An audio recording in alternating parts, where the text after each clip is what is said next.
This cat doesn't belong to me, but he loves me. He subscribes to me on YouTube. You should too. Today I'm going to be working on this PlayStation 5 which has been sent in. This has been sent in by a customer, and I know what you're thinking.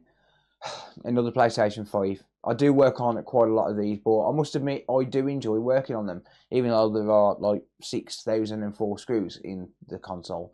I do enjoy working on them, and yeah, it's always interesting to see what the issue is, especially on cases like this, because in this case in particular, or on this case in particular rather, it's been hit by lightning.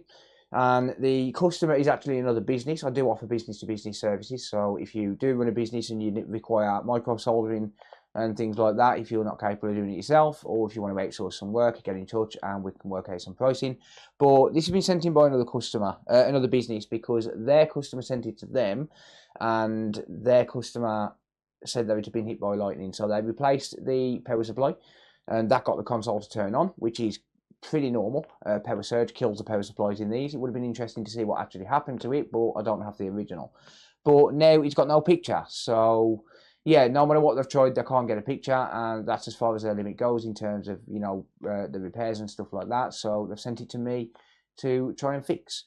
So with that being said, my name's Hakko. I'm an electronics technician. I mainly work on games consoles, but I do work on other stuff as well. So if that's the sort of stuff you're into, be sure to get subscribed and turn on the bell notifications, and that way you don't miss any future videos. If you do want to organise a repair, you can get in touch at thecodat.repair. The code is spelled the same way as on YouTube, so it's www.thecodat.repair. You can either obtain a quote, or if you already know the prices, because I am quite upfront on the prices, then you can obviously just send it in and send it to the PO box, and I'll do my best to repair it for you. Another quick announcement: we have launched a Facebook group called the Electronics Repair Forum, and there's currently 742 members. That's in just over 24 hours. That is absolutely fantastic. I really do appreciate the really positive response that we've received so far. Let's get that to 1,000. And guess what? It's better than the Game Console Repair Legion. Those guys are, and we're. So yeah, join it. It's free. You can get any advice that you want. You can share stories. You can share your repairs and stuff like that. You know, if you're looking for specific advice, you can ask the community, and we're always happy to help. So yeah, go ahead and join that. And also, you can support me on Patreon as well. If you like the videos, you can buy me a cup of coffee by supporting me on Patreon. There's some links down below, and all of the tools and stuff I use as well are going to be in the video's description. With that being said, enough shilling. Let's get into today's repair. This video probably still would have been here without today's sponsor, but hey, it's time to show something, right? So here goes. Here at the Coded Productions, we love nothing more than to take as much money from you, the viewer, as we possibly can. Which is why we're proud to talk to you about consolefix.shop. A great place for you to spend your hard-earned cash. I mean, yeah, fair enough. You get parts and supplies that help you fix things, but you've got to give me some money in return. Nothing in life's free, and if you pay me for it, you might appreciate it more. Or not. Hey, I'm not judging. With that being said, we do have some pretty cool stuff on the shelves, including power supplies, HDMI ports, charging chips, MOSFETs, and whatever else you can think of that'll give you the illusion that you're getting a good deal. So head on over to the online store by clicking on the link in the video description, and if there's one thing I can guarantee, is that there will be a way for me to take your money. Console Fix, your friendly money grabbing YouTuber.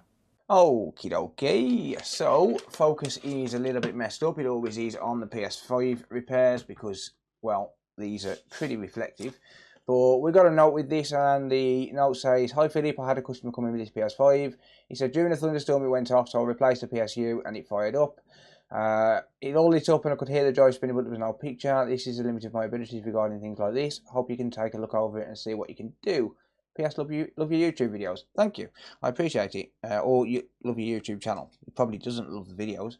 Probably just likes to look at the channel. But yeah, let's fire this up and we'll see what we can do about getting it working. I always fire them up and make sure that they're turning on, and I also like to verify the issue myself as well before I actually go ahead and take it apart. I do like to cover my own back and stuff, so yeah.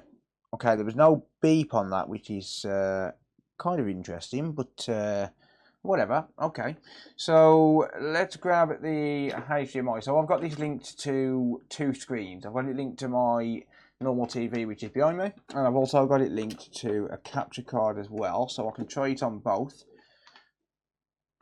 And all I've got to do is say, Alexa, turn on the goggle box. Okay. Don't you just love automation? It's great. Look. Automation. TV, turn on. Hello? Come on, TV. I'm trying to praise the automation here. Oh, it's in standby. Oh. Well, that kind of sucked because it made me look like an idiot. But oh well. Never mind. Right, we've got no signal on that. So, Alexa, turn off the goggle box. Okay. Ha! Told you it works. Alright, enough messing around. Yeah, so there's no signal on the TV. Let's just try it on the capture card.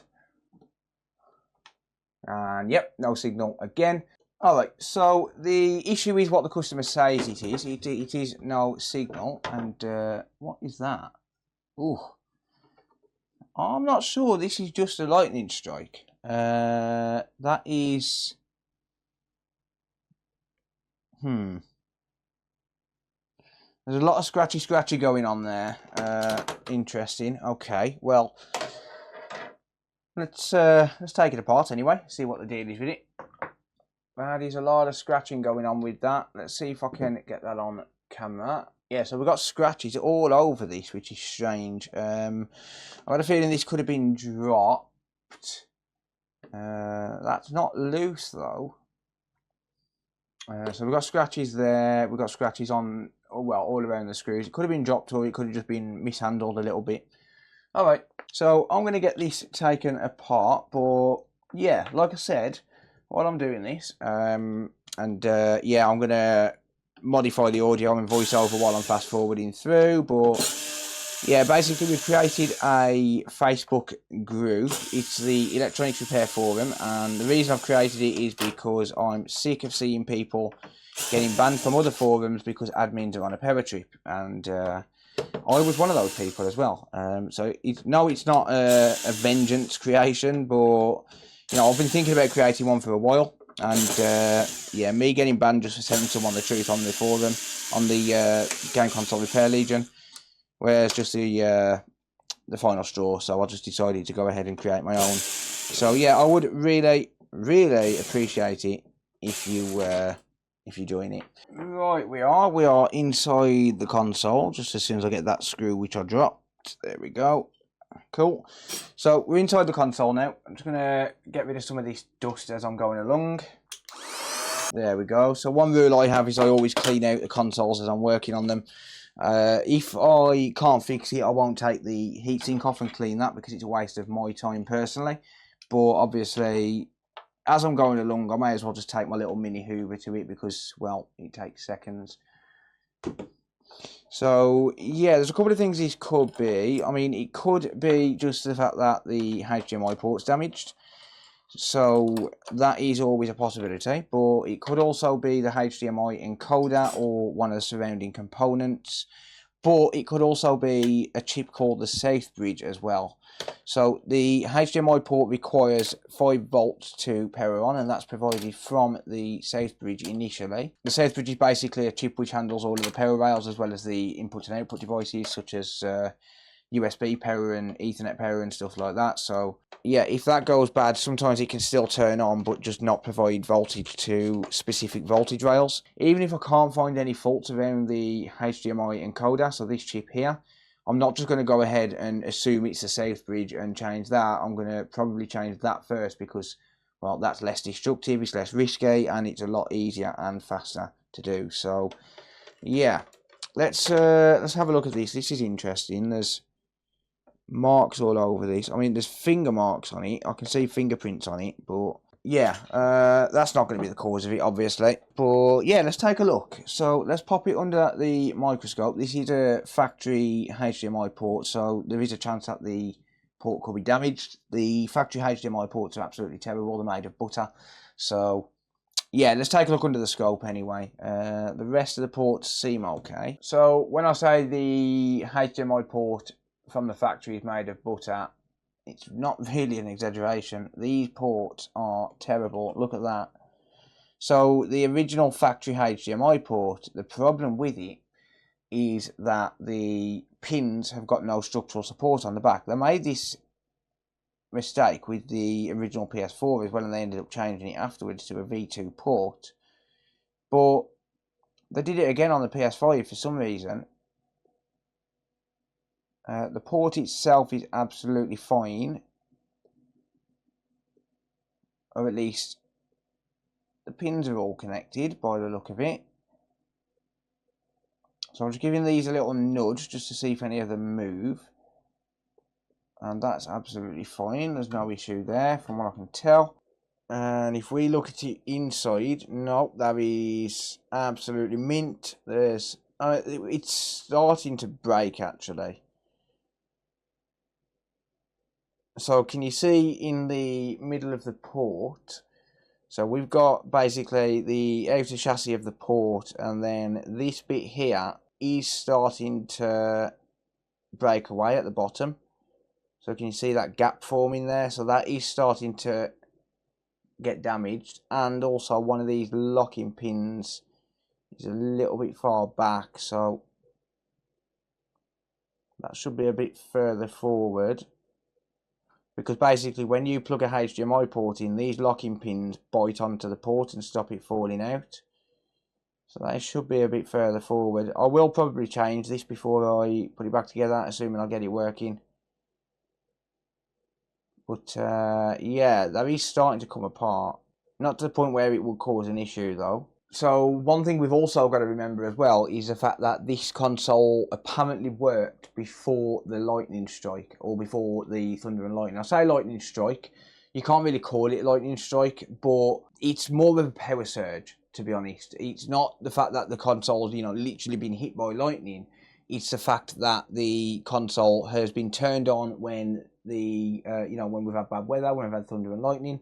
That's obviously caused a, you know, it could have hit the house, it could have hit a it could have hit a power line, it could have hit a substation, and that's obviously come back and it's backfed through the TV into the console, or it's it has backfed through the TV because it's taken out the HDMI circuit, but it's also come through the power, you know, the mains input as well, because the power supply, according to the person who sent it me, had to be replaced to get the console to turn on. So yeah, it is interesting because you never know what it can take out. A lot of the time with these, it takes out the HDMI encoder, but it will also take out the South Bridge. Interestingly, don't seem to have, at least for the most part, taken out the South Bridge on this one, because that does still turn on. Normally, it will take out the South Bridge if you've got a Ethernet port plugged in. So we'll probably find, if we do get this to turn on, that no Ethernet port gets used on it. You know, it'll be a Wi-Fi only console where someone's just used it to connect to Wi-Fi, because obviously the South Bridge is fine, and normally it'll come through this component here. This this is like a bunch of filters on one component. It'll come through there and it'll go straight to these traces here into the South Bridge, if you've got an Ethernet cable plugged in. So yeah, anyway, let's do some actual fault finding instead of waffling on, shall we? I just like the sound of my own voice. So I don't think it's the HDMI port. So what I will do then is, like I said, I'm probably going to change that port anyway, because those factory ports absolutely suck. But what I am going to do is just grab my multimeter and just do some tests on screen, and just basically see what we can find. So I've got the multimeter up on the screen then, and as you can see, bottom right corner, it says open line. That's because we've got nothing connected to the multimeter at the minute. But I've got the meter set in diode mode. And diode mode, basically what that's going to do is it's going to test the voltage drop across the leads. So if I connect, for example, and this was a discussion on the Facebook group earlier actually, about you know, appearing short in certain scenarios. So basically, when we put these leads to something, what he's going to do is he's going to apply a small voltage, usually between 0.3 to 2 volts, depending on the multimeter.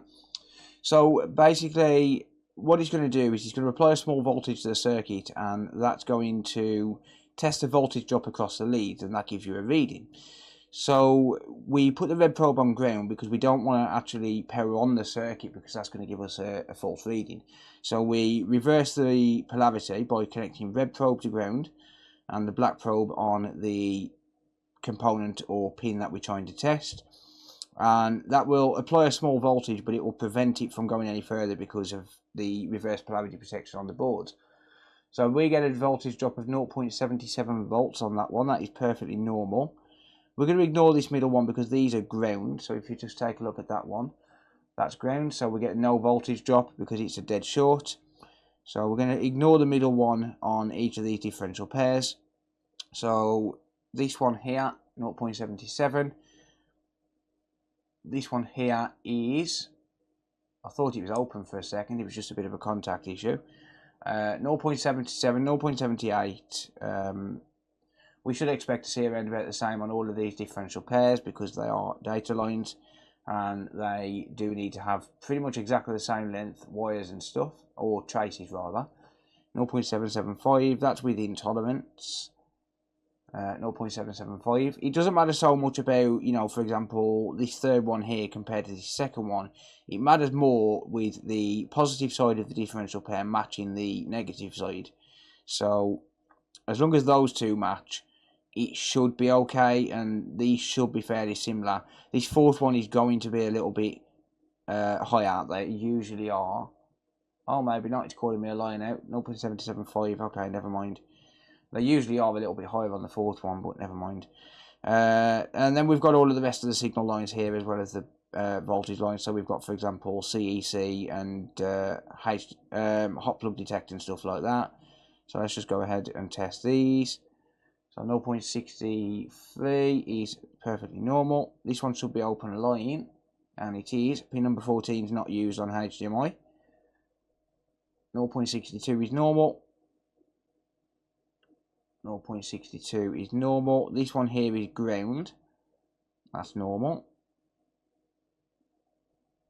0.48 is normal. And pin number 19. 0.56. They are all normal. So the fact that we're getting normal readings there is rather strange. So the normal readings on the differential pairs is telling me that the filters are working, but that could be short across each other. So let's just check those. We get 0.82 across that one. That's fine. 0.82 across that one. 0.82 across that one. And 0.82 across that one. So they're all reading normal. The HDMI port is reading absolutely fine. It could still be the HDMI encoder. It could be that the HDMI isn't putting out 5 volts. We can test that if we just go back to the overhead cam here. And we just pop this back in the housing. One thing I've just noticed, so this just fell down. It was leaning up my desk legs like that, and it fell down. And I've just noticed there's 2 screws missing out of this, which is pretty annoying. I don't like to see that. If you're working on them for customers, I mean, if it's your own console, whatever, do what you want. If you're working on it for customers, put the damn screws back. I say this to a friend of mine all the time. Just put the screws back. Like it's not hard. This hasn't been put back together properly at all. But the Wi-Fi antenna's falling out. It's rather annoying. So I'm gonna just correct that really. You know, I don't mean any bad blood about you know, across to anyone, but you know, oh no, I see what they've done. They've put the screws in this side. Why? Like, just please, just put the screws back where they're meant to be. The problem is here, I now need to check this board and make sure no drilling through the board has happened. So I'm going to have to line up where those screws go. One of those places where those screws go is the HDMI encoder, and that is not good. So the fact that, I mean, it's not much, but there is still going to be a difference, right?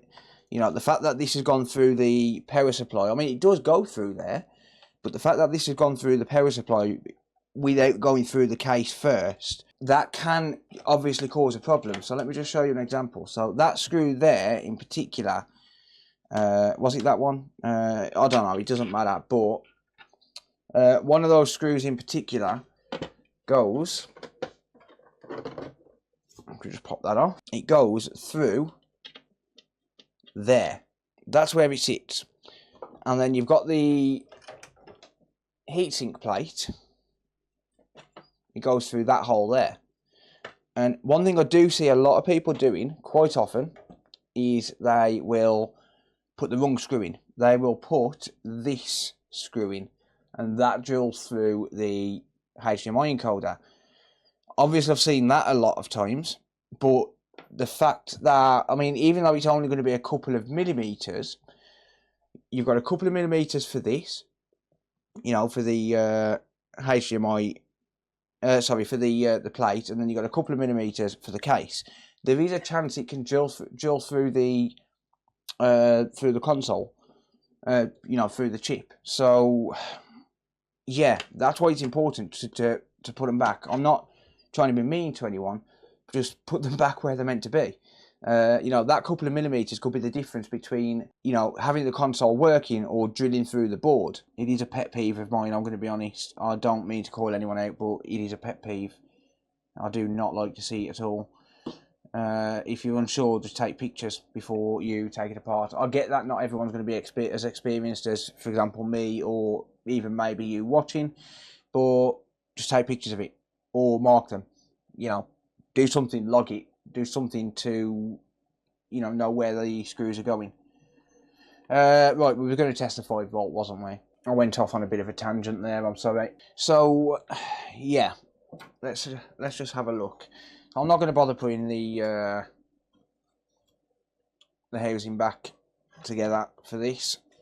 I just want to see if it's putting out 5 volts, and I can do that by taking said power supply, popping that in there like that, and then there's a resistor on the board which I can short out to ground to replicate a button press.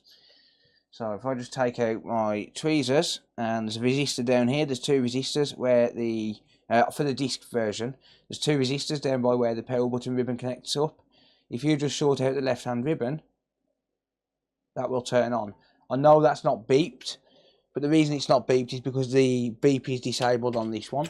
That console should be turned on right now. I will plug in the LED just to make sure. And then there's a capacitor just here on the back of the HDMI port, which we can use to test for 5 volts.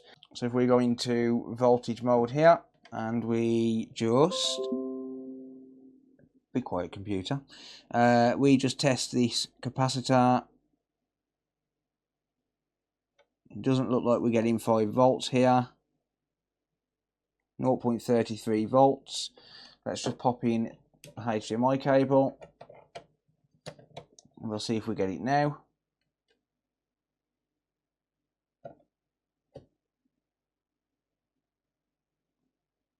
We do not. We get absolutely nothing.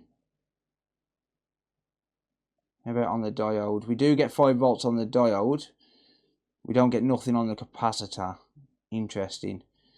Okay, so yeah, that could be the HDMI encoder. It could also be the safe bridge. I know we haven't really got any closer to figuring it out, but okay. So what I'm going to do then is I'm going to go ahead and change the HDMI encoder, the MN864739. I do sell these on my online store. They are genuine chips. I basically run an online store where I take, well, mostly donor parts from consoles, test them and then resell them. And I'm the only store in the world, or I run the only store in the world, who can guarantee that all of the parts of the PlayStation 5 and the Xbox Series X and other consoles are 100% genuine parts, guaranteed. Forget China, forget eBay, you can't guarantee it. With me you can, because I ship them from donor boards. Linked in the description, by the way, consolefix.shop. But anyway, I'm just going to preheat this and get it removed. There we go. Let's just grab some leaded solder. I'm going to drop the fume extractor on. So the audio is going to change a little bit now. I will turn it off when I'm done. But I've always been terrible at using a fume extractor, and I need to get out of that habit for my own health. I have noticed a little bit of a decline in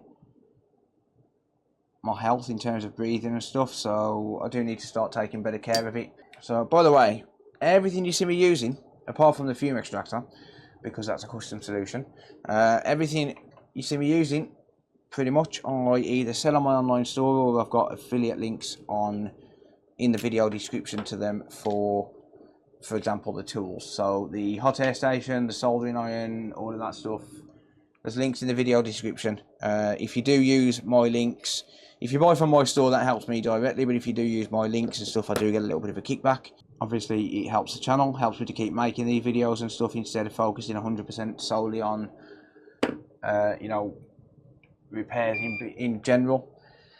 It allows me to actually make videos and stuff.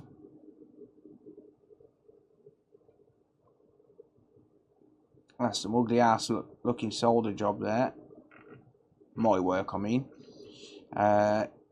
No, the ground pad is fine. When I heat it back up, that'll flow nicely into place. It's just a very high thermal mass area, and it takes quite the amount of heat to actually get it to flow. Look, I mean, my soldering iron is set at 400 degrees Celsius, and yeah, it struggles. It doesn't struggle, it just, you know, it doesn't transfer the heat as efficiently as you would think. That is slightly out of focus, I am sorry. There we go. Okay, let's grab a donut HDMI encoder. Now I'm going to preheat this. Typically, if I was to remove this to resell, I'll heat up from underneath the board and don't put any direct heat on it, but because I'm doing it to actually put on a customer's console, you know, if I were to damage this chip, I'd just replace it again. You know, it'd be my loss. It is safe to remove from this side of the board.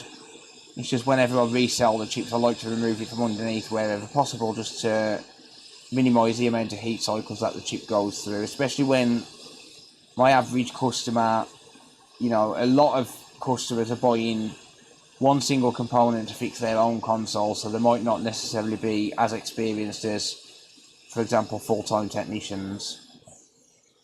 So they might put a bit too much heat in it, so I like to minimise the risks involved. Okay, so back to the board that we're working on. When I'm reinstalling them, I always keep the chip out of the way until I see the ground pad start to flow. And again, that minimises the amount of heat cycles that the chip goes through and prevents the risk of damage.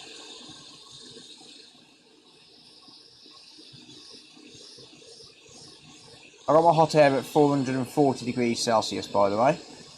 That's at 40% airflow on my Atten hot air station. There we go. So now I can drop that in place and surface tension should take over. There we go. Beautiful. Just like that. Magic. Nice and easy.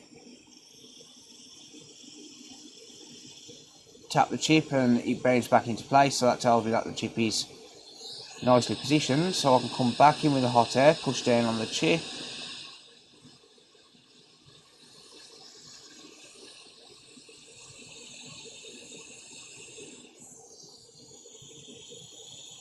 I'll show it's nice and firm. We did see a little bit of solder squeezage, but not much. So that's perfectly fine. Just going to run over all of these pads with the iron and make sure we get some nice solder joints.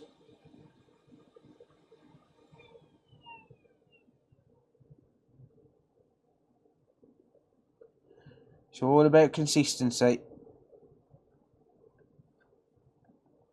Nice consistent joints and you shouldn't have many issues. There we go. Beautiful.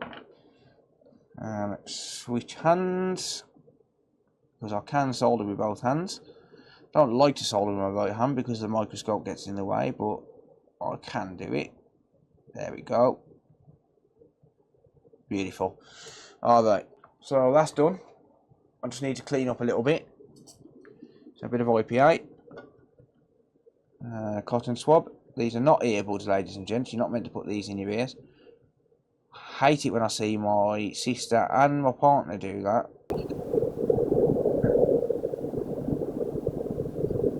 Just make sure we've got a nice clean area. Get rid of all of that flux. The flux I use is Kingbo RMA 218. You can buy it from my store, cheapest place in the UK. I do ship overseas as well. Obviously, it's going to cost a bit more in terms of shipping, so I wouldn't recommend buying just flux if you're buying it from overseas. But yeah, I do sell this on the online store. It is no clean flux. I don't need to clean it off the board. I just do because it's good practice to do that. So yeah, but it is perfectly good flux. I'm just going to give this a little bit of a brush just to get rid of the flux that's around the edges. So I'll just use a fine bristle brush and some 99.9% isopropyl alcohol. And that'll clean the edges as well. I do like to send the board back in a better condition than when they came to me. Obviously, you know, you're always going to have some signs that there's been some rework, but the less the better, really. Let's dry that up.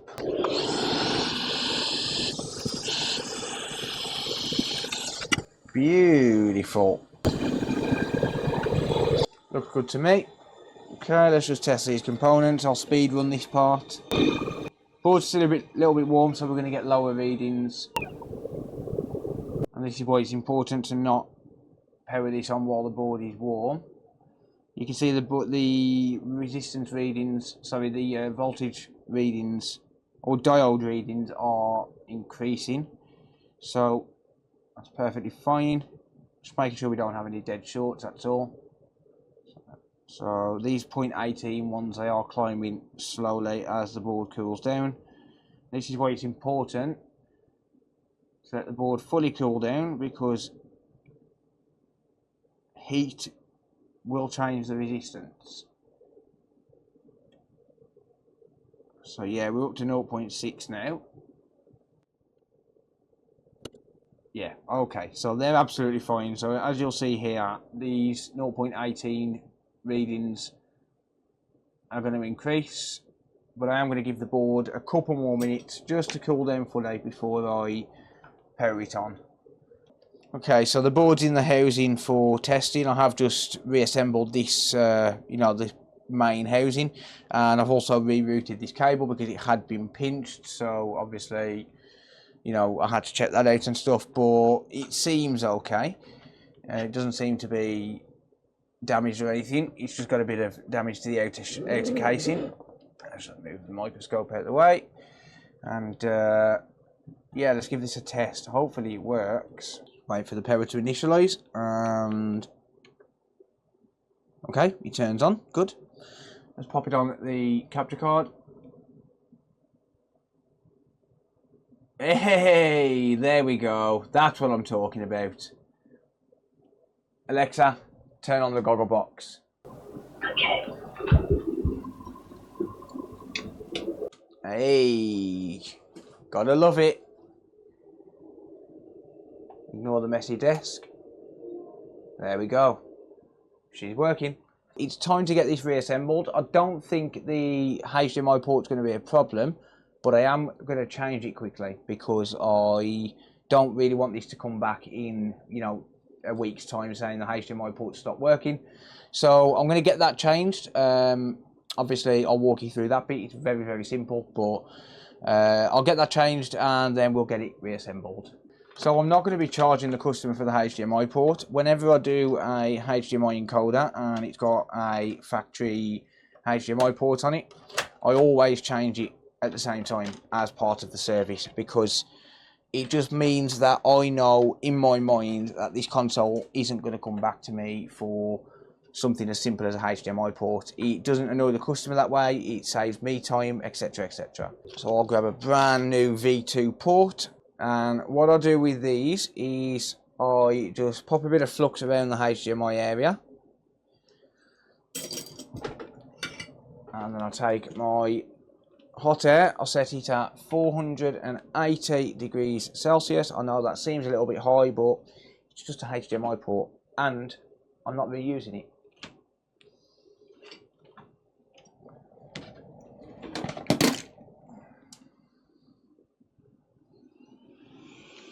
So I'll heat up from underneath, just like this.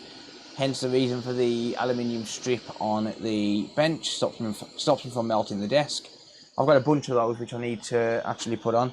Bought them off eBay, like £5 each, not bad. But yeah, just take the hot air and just heat it up until eventually this port is going to desolder from the board. Okay, so that's desoldered. I'm going to give it a couple of seconds and then I'm going to lift it off. So once I've tapped it and I know that it's loose, I'll still give it a couple of seconds to make sure I don't tear any pads. That's important. Don't rush it.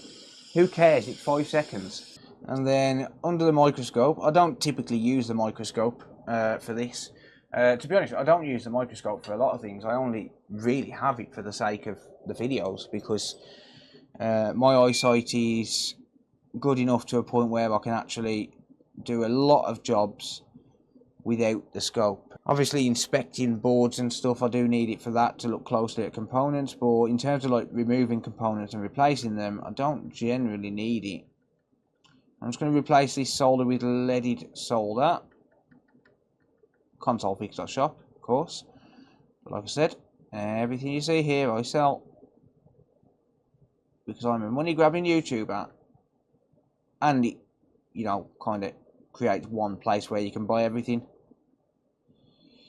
There we go. So just replace all of this with leaded solder. This is Kester. It's the good stuff. Just make sure we get a nice mixture of solder there.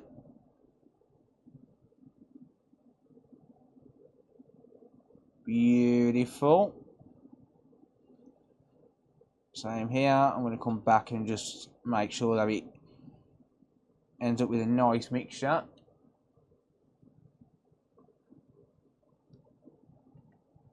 There we go.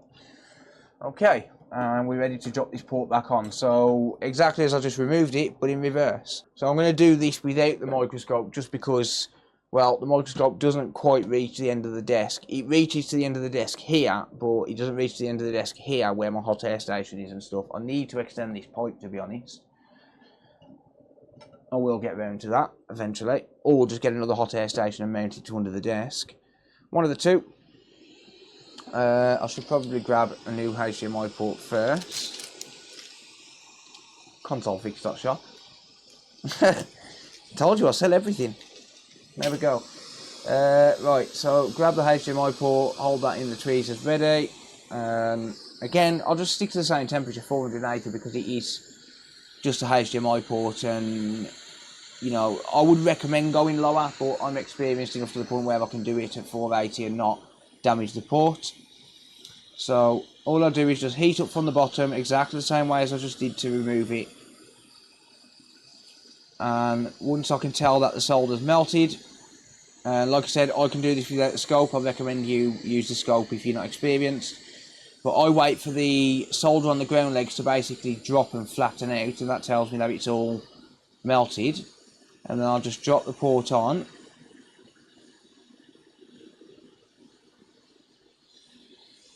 I'm going to give it a bit of a wiggle.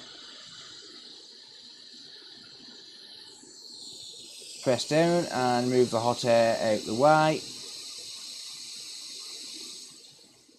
And that's done.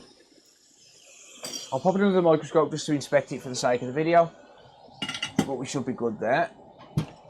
Should move that back, and we should be perfectly lined up here. And oh, that is absolutely beautiful. Oh yes, perfection on a stick.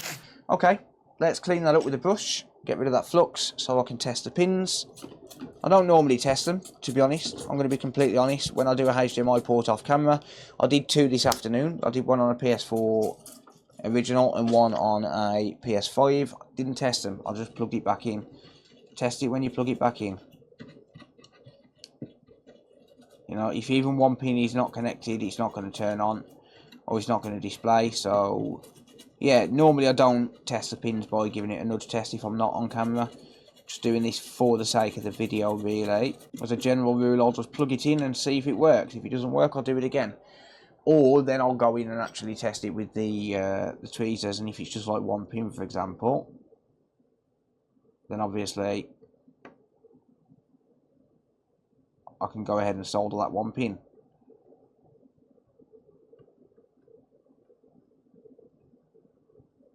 All of these should be solid, because that was the perfect port replacement. Yep, absolutely. They are all solid. Yeah, I like to show off. Solid pins, perfect placement, perfect soldering job. Don't need to add any flux, don't need to risk contaminating the port any more than it already is. And talking of, take your brush and clean the port, please. It is important. There we go. That's all it takes. Reassembly time.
Reassembly complete. Turn it on. I did test it. You probably saw that in the time lapse, but I did test it. I made sure that it's actually displayed with the new HDMI port. It's just come up on the screen, which is fantastic. So let's do a few tests. I'll say a few. It's a barrage of tests to make sure everything works, and then we can call this job good to go. So one thing that come with this console was the controller. That is absolutely beautiful. I love it. Really, really nice controller. But this, theoretically, if it's the correct controller for this console, should sync up. Yeah, there we go. Boom. Okay, so I'll pop this on the capture card and I'll go through a barrage of tests and make sure that everything works. The only thing I can't test on screen is 4K. Well, I can and I will, but I can't while it's on the capture card. I'll have to test that separately. Okay, so what game do we have in here? Absolutely none. So let's just pop in Guardians of the Galaxy, make sure the disk drive reads a disk. So test number one, just make sure it reads a disk. It does indeed. Guardians of the Galaxy. Good, fantastic. Test number two, I'm going to check the system information. It's running 9.6, so it's not an exploitable console, which means I can test this on the internet. So, network, and yes, it was a Wi-Fi console, so set up internet connection. Oh, it does have a wired LAN. Okay. It does pick up my Wi-Fi, so let me connect to that. Okay, it does connect to the internet. Good. Let's connect a Ethernet cable. Make sure that the Ethernet is working. Wired LAN. It's not picking up my LAN. That might be an issue for another video. I will need to contact the customer on that because that's not what it came in for, and unfortunately that will cost more. So this is why it's important to obviously do as many tests as possible. Let me just check something quickly. So console info, firmware is up to date. It is running through some updates right now, so it's updating games and stuff. Now it's connected to the internet. Let's just check on this. Okay, it does. Yeah, it does actually work on the internet and stuff, but it's not picking up my wired LAN. Interesting. So that is going to be an issue which can't be fixed right now. I will just reboot it real quick. Okay, now it's working. Software glitch. Set up wired LAN, beautiful. Good. So test. Oh, it's it's going intermittent LAN. Okay, right. Connect the LAN cable. Now it's saying LAN cable connected. Okay, that's odd. LAN keeps dropping out. I don't think that's my LAN. I'll have to do further tests.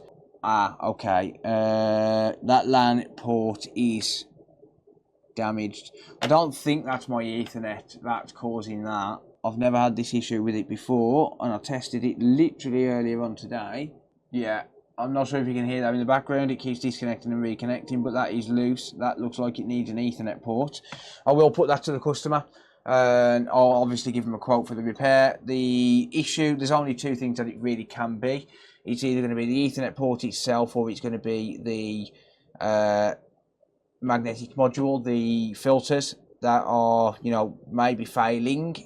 I'll put that to the customer. He'll have to relay that to his customer and find out whether or not they want the repair or not.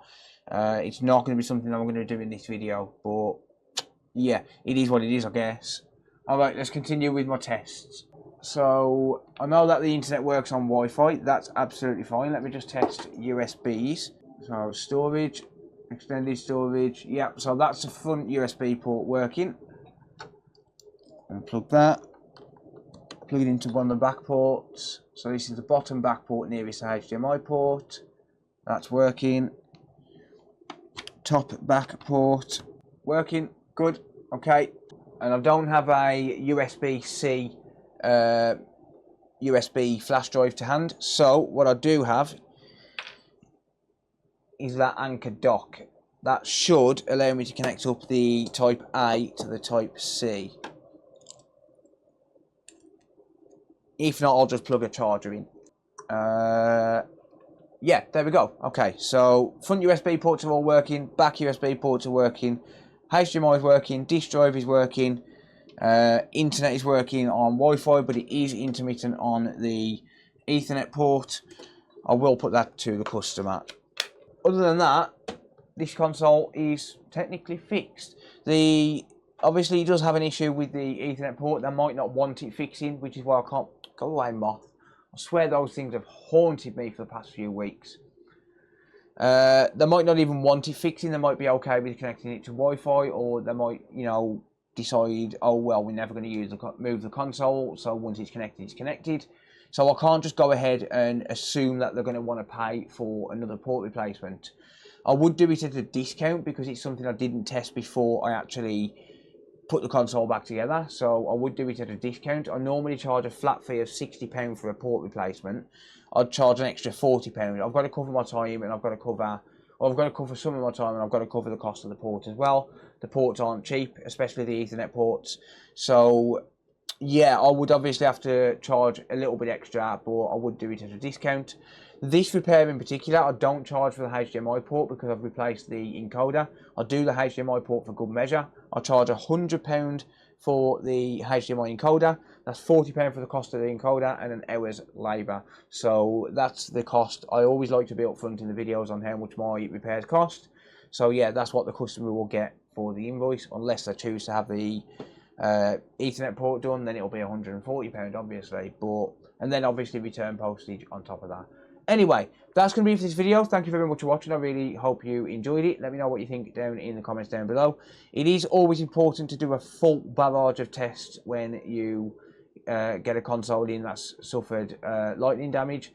I mean, this customer's already going to have to pay, I don't know what, because they've, had to replace the power supply as well, which obviously I didn't do. I would have done that without any extra labour if it was me that was doing the full repair. So I would have replaced the power supply and just charged parts costs, and then obviously done the HDMI encoder and charged an hour's labour. It would have all come in as one, which makes it cheaper. But because this has been to another business first, yeah, I'm not sure whether they're going to be charging them labour on it. Yeah, that's obviously down to them.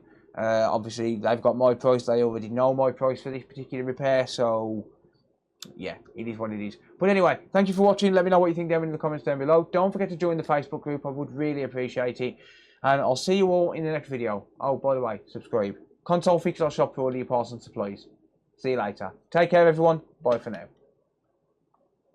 Oh, no. Maybe not. Didn't test 4K, did I? Let's make sure it works in 4K because, you know, integrity and all of that. And there we go. So that is on a monitor on my PC. Or one of my PC monitors rather. And it's running on 4K. So, happy days, this is all working. I've tested 4K, everything else works, so it's absolutely fine. There's a random kitty. This kitty doesn't belong to me. Hello, mate. But he comes to me occasionally for some food. Oh, no, you shouldn't feed stray cats. Hello, buddy. This cat doesn't belong to me, but he loves me. He subscribes to me on YouTube. You should too. Do it for the cat. Hello, buddy. I called him Bob. Bless Bob. Hello, mate. Should we go and get you some food? Anyway, thank you for watching. See you all later. Take care. Bye for now. Bob thinks I'm weird talking to myself.